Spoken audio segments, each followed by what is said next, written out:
Dapat nang ituloy ang pagpatuloy ng barangay and SK election sa Nobyembre ngayong taon dahil sa nakatakdang filing of Certificate of Candidacy para sa 2028 national and local elections sa susunod na taon.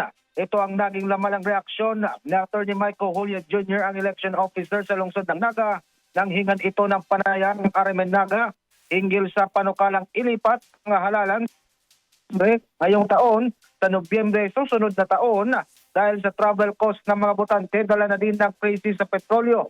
Ayon kay Julia, nakatakda na ang mga aktibidad na may kinalaman sa barangay and SK elections, kabilang na ang voters registration na nagtatapos o magtatapos sa Mayo, filing of COC sa Setyembre at campaign period sa Oktubre hanggang sa halalan sa barangay sa Nobyembre. Maliban pa dito, binigyang diin ng abogado na sa Oktubre 2027 nakatalaan na din ang filing of Certificate of Candidacy para sa 2028 national and local elections.